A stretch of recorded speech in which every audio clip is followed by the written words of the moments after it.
ഈ ഓണം വിഷു എന്നൊക്കെ പറയുമ്പോൾ നമ്മുടെ മനസ്സിലേക്ക് ആദ്യം കടന്നു വരിക നമ്മുടെ കുട്ടിക്കാലാണ്. കാരണം ഈ ദാരിദ്ര്യത്തിന്റെ സൗന്ദര്യം ശരിക്കും ബോധ്യപ്പെടുക പഴയ കാലത്തേക്ക് പോകുമ്പോഴാണ്. എന്നെ സംബന്ധിച്ച് ഈ ഓണത്തേക്കാൾ എനിക്ക് വിഷുക്കാല ഓർമ്മകളാണ് ഏറ്റവും കൂടുതൽ. അതിൻ്റെ ഒരു പ്രധാന കാരണം നമ്മുടെ സ്കൂൾ അടച്ച സമയത്ത് അവധിക്കാലത്താണ് ഈ വിഷു എന്ന് പറയുന്നത്. അപ്പോൾ നമ്മൾ പരീക്ഷയൊക്കെ കഴിഞ്ഞ് വളരെ വളരെ ഫ്രീ ആയ സമയം. അതുപോലെ ചക്ക മാങ്ങയുടെ കാലമാണ്. ഇഷ്ടം പോലെ വയർ നിറച്ച് ഭക്ഷണം കിട്ടുന്നൊരു കാലം. മറ്റൊന്ന് ഏതിലെ പോയാലും കശുവണ്ടി 10 പിറക്കി കീശയിലിടാം. അപ്പോൾ ഈ പൊട്ടാസൊക്കെ വാങ്ങിച്ച് കല്ലിനുമേൽ വെച്ച് കുത്തിപ്പൊട്ടിക്കുക എന്നൊക്കെ പറയുന്നത് ആ കാലത്ത് ഏറ്റവും രസകരമായ ഒരു അനുഭവമാണ്. ഇത് വിഷുക്കാലം ചെറുപ്പത്തിൽ വളരെ വളരെ ഹൃദ്യമായ ഒരു കാലമാണ്. അപ്പോൾ ആ ഓർമ്മകൾ ശരിക്കും ഈ 60കളിലും ഇങ്ങനെ പച്ച പിടിച്ച് നിൽക്കുകയാണ്. അപ്പോൾ നമ്മുടെ സുഹൃതത്തിൻ്റെ ഈ വർഷത്തെ വിഷുക്കണി പ്രോഗ്രാം ഒരുപക്ഷെ നമുക്ക് എല്ലാവർക്കും ഹൃദ്യമായ ഒരനുഭവമായിട്ട് മാറട്ടെ എന്ന് ആദ്യം തന്നെ ആശംസിക്കുന്നു. ഈ വിഷുവിനെ കുറിച്ച് നമ്മൾ പറയുമ്പോൾ വിഷുവിൻ്റെ ഐതിഹ്യങ്ങൾ ഇത് വല്ലാത്ത രസമാണ്. ലോകത്ത് എവിടെയെങ്കിലും ഇങ്ങനെ ഒരു ഉത്സവം ഉണ്ടോ എന്ന് വെച്ചാൽ ഇല്ല. നമ്മൾ പറയാ സാധാരണ സമൃദ്ധിയുടെ ഉത്സവമാണ്, ഒരു കാർഷിക ഉത്സവമാണ്. അതേ സമയത്ത് അതൊരു വിജയോത്സവം കൂടിയാണ്. പക്ഷെ പലർക്കും അത് അറിയില്ല. ഒന്ന്, നമ്മുടെ ശ്രീകൃഷ്ണൻ ദാരികനെ വധിച്ചു എന്ന് വിശ്വസിക്കപ്പെടുന്ന ഒരു ദിവസമാണ്. അതിൻ്റെ ഒരു വിജയാഹ്ലാദമാണ് ഈ മേടവിഷു എന്ന് പറയുന്നത്. മറ്റൊന്നുള്ളത്, നമ്മുടെ രാമായണത്തിൽ ഈ ഈ രാവണനെ വധിച്ച ദിവസം കൂടിയാണ്. അപ്പൊ രാവണൻ സൂര്യോദയം ഇല്ലാതാക്കിയെന്നും പിന്നീട് വധിച്ചതിന് ശേഷം ആദ്യമായി ഉയർന്നു വരുന്ന ദിവസമാണ് ഈ വിഷു എന്നൊരു വിശ്വാസം. ഇങ്ങനെ ഒരുപാട് മിത്തുകൾ, പുരാവൃത്തങ്ങൾ ഈ വിഷുവിൻ്റെ പിന്നിലുണ്ട്. അപ്പോൾ ഒരർത്ഥത്തിൽ നമ്മുടെ സാംസ്കാരിക വളർച്ചയിൽ വളരെ പ്രധാനപ്പെട്ട ചില ഉത്സവങ്ങളിൽ ഏറ്റവും പ്രഥമഗണ്യമാണ് ഈ വിഷു എന്ന് പറയുന്നത്. അത് ഒരു വല്ലാത്തൊരു രസമാണ്, അതിലെല്ലാം ഉണ്ട്. ഇപ്പൊ കണി കാണുക എന്ന് പറയുന്ന ചടങ്ങൊന്ന് ആലോചിച്ച് നോക്കുക. ശരിക്കും ആരെയാണ് കാണുന്നത് വെച്ചാൽ നമ്മളെ തന്നെയാണ് കാണുന്നത്. കണ്ണാടി അതിൽ വെക്കണം എന്നുള്ളൊരു നിർബന്ധം നോക്കിയേ. അപ്പൊ അതെന്തിനു വേണ്ടിയാ? നമ്മുടെ ഉള്ളിലേക്ക് തന്നെ അല്ല, നമ്മളെ തന്നെ കാണുകയും നമ്മൾ നോക്കുകയും ചെയ്യണം. അപ്പൊ എല്ലാത്തിന്റെ അടിസ്ഥാനപരമായി നമ്മളാണ് എല്ലാം എന്നുള്ളതല്ലേ. ആ ഒരു വല്ലാത്ത സങ്കല്പം ഈ വിഷുക്കണിയിലുണ്ട്. നല്ലൊരു കൺസെപ്റ്റാണ്. അപ്പൊ അങ്ങനെ വേറെ എവിടെയെങ്കിലും ഉണ്ടോ എന്ന് നമുക്ക് അറിഞ്ഞുകൂടാ. ലോകത്ത് എവിടെയെങ്കിലും ഇങ്ങനെ ഒരു ഉത്സവം ഉണ്ടോ എന്ന് അറിഞ്ഞുകൂടാ. അപ്പൊ അങ്ങനെ വൈവിധ്യങ്ങളുടെ ഒരു വല്ലാത്ത ഒരു സമൃദ്ധി നമ്മുടെ ഈ ഉത്തര കേരളത്തിൽ പ്രത്യേകിച്ച് ഉത്സവങ്ങൾക്ക് ഉണ്ട് എന്നുള്ളതാണ് ഒരു വലിയ പ്രാധാന്യം. പ്രത്യേകിച്ച് ആ സമയത്ത് ഉണ്ടാകുന്ന പൂക്കൾ അതാണ്. അതുമായിട്ട് എന്ത് മഞ്ഞയെ കുറിച്ച് പറയുമ്പോഴല്ലേ നമുക്കറിയാലോ, ഏത് ദൂസര സങ്കല്പങ്ങളിൽ വളർന്നാലും, ഏത് യന്ത്രവൽകൃത ലോകത്തിൽ പുലർന്നാലും മനസ്സിലുണ്ടാവണം ഇത്തിരി കൊന്നപ്പൂവിന്റെ ഒരു സൗന്ദര്യം എന്ന് പറയുന്നത് വൈലോപ്പിള്ളി മനോഹരമായിട്ട് പാടിയിട്ടുണ്ട് അല്ലേ. ആ ഗ്രാമ വെളിച്ചവും അതിന്റെ നന്മയും അതിന്റെ മണവും മഹിമയും ഒക്കെ മനസ്സിൽ കൊണ്ടു നടക്കാൻ മലയാളികളോട് വൈലോപ്പിള്ളി പറഞ്ഞൊരു മനോഹരമായ കവിതയാണ്.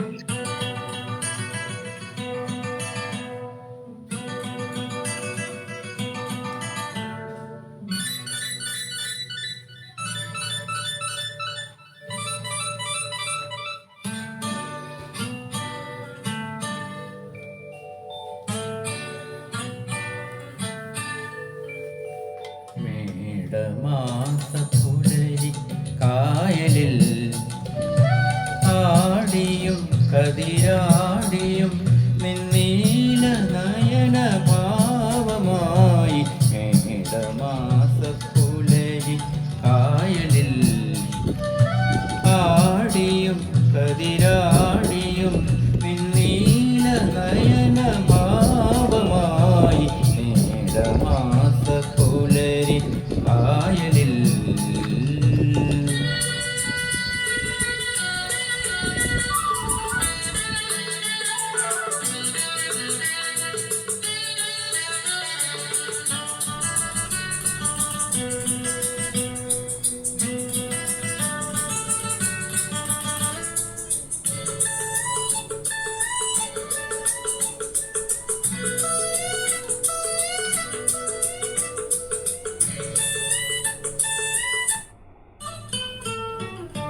ഞാറ്റുവേല പാട്ടു കേട്ടു കുളിരുപോരും വയലുകളിൽ.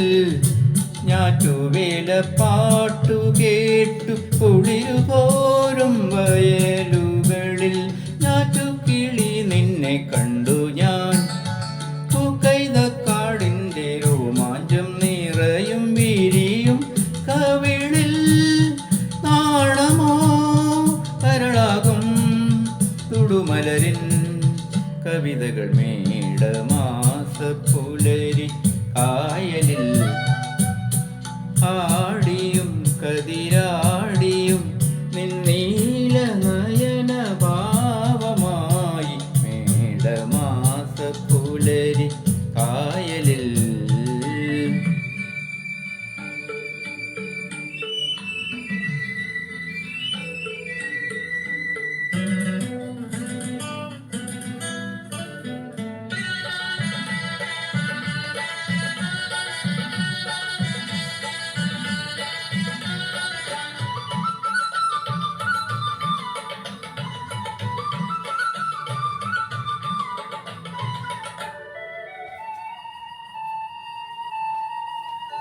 കാറ്റിലാടി കുണുങ്ങി നിൽക്കും പൂങ്കവുങ്ങിൻ തൂപ്പുകളിൽ, കാറ്റിലാടി കുണുങ്ങി നിൽക്കും പൂങ്കവുങ്ങിൻ തൂപ്പുകളിൽ കണ്ണെത്തുമ്പി നിന്നെ കണ്ടു ഞാൻ. കുട്ടനാടിൻ്റെ ഈ സൗന്ദര്യം നിറയും വിരിച്ചൊടിയിൽ മാമായി കവരാനായി കൊതിതുള്ളും ഹൃദയം മേടമാസ പുലരി കായലിൽ ആടിയും കതിരാടിയും നിന്നീല നയന ഭാവമായി മേടമാസ പുലരി കായലിൽ.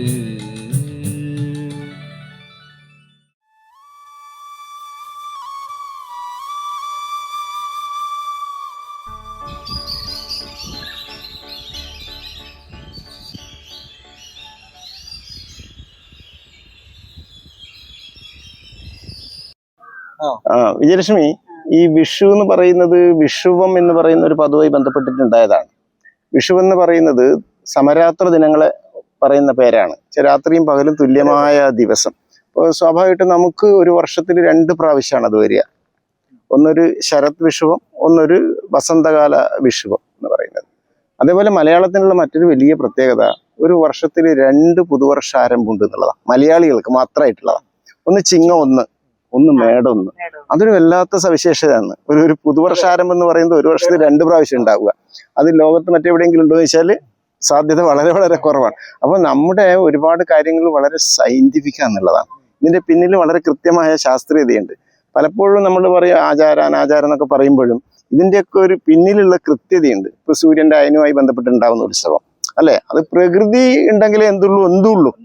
അപ്പൊ കാലാവസ്ഥ എന്ന് പറഞ്ഞാൽ വളരെ പ്രധാനപ്പെട്ടതാണ്. അപ്പൊ അതിനെ ആശ്രയിച്ചുള്ള കൃഷി, അതിനെ ആശ്രയിച്ചുള്ള കാർഷികോത്സവങ്ങൾ, അതിനെ ചേർന്ന് കൊണ്ട് നിൽക്കുന്ന ഒരു മനുഷ്യ സമൂഹം, അവരുടെ സംസ്കാരം, ഒരു വല്ലാത്ത രീതിയിൽ ഉരുത്തിരിഞ്ഞു വരുന്ന ഒരു അനുഭവം.